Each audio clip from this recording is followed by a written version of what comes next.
السلام علیکم دوستو، ویلکم کرتا ہوں عرب نیوز پاکستان یوٹیوب چینل میں۔ امید کرتا ہوں آپ سب دوست خیر و عافیت سے ہوں گے۔ تو دوستو بڑھتے ہیں آج کی سعودی عربیہ کی تازہ ترین ہیڈ لائنز میں، لیکن اس سے پہلے آپ دوستوں سے ایک چھوٹی سی ریکویسٹ کرتا ہوں، اگر آپ دوست ہمارے چینل پر نیو ہیں تو پلیز ہمارے چینل کو سبسکرائب کر دیں اور ساتھ میں دیے گئے بیل آئیکن کا بھی پریس کر دیں۔ اس سے یہ ہوگا کوئی بھی سعودی عربیہ کے ریلیٹڈ کوئی بھی اپڈیٹ آئے گی تو آپ دوستوں کو ہمارے اس چینل پر سب سے پہلے آگاہ کیا جائے گا۔ تو دوستو بڑھتے ہیں آج کی تازہ ترین ہیڈ لائنز میں۔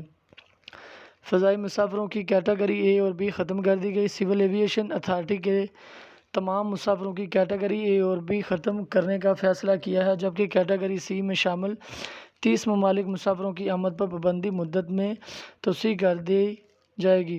اس حوالے سے ذرائع کا کہنا ہے کہ کورونا کیسز میں اضافے کے پیش نظر مختلف ممالک کے مسافروں کی سہولت کے لیے موجودہ کیٹیگری اے اور کیٹیگری بی ختم کر دی گئی ہے۔ سول ایویشن اتھارٹی کے ڈائریکٹر اینڈ ایئرپورٹ ٹرانسپورٹ نے نیا سفری ہدایت نامہ جاری کر دیا۔ بیرون ملک سے پاکستان آنے والے تمام مسافروں کا 72 گھنٹے قبل کورونا ٹیسٹ لازمی قرار دیا گیا ہے۔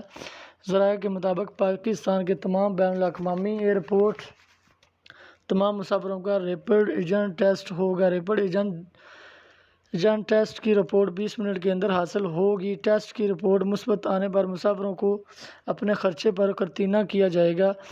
8 دن بعد دوبارہ ٹیسٹ ہوگا۔ منفی آنے پر گھر جانے کی اجازت ہوگی۔ نئے ٹریول ایڈوائزر ایران سے او.سی فیصلے کے تمام تناظر میں جاری کی گئی ہے۔ اس کے علاوہ کیٹیگری سی میں شامل 23 ممالک مسافروں کی آمد پر پابندی مدت میں توسیع کر دی گئی ہے۔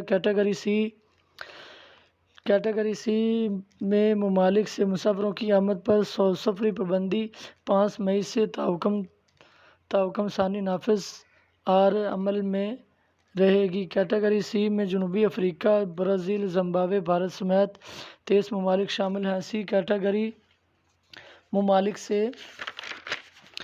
آمد کی اجازت این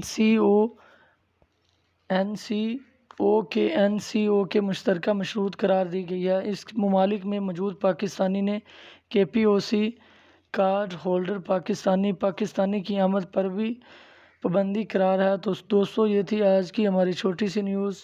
آئی ہوپ آپ کو یہ نیوز پسند آئی، اگر پسند آئی ہے تو لائک اور شیئر کر دیں۔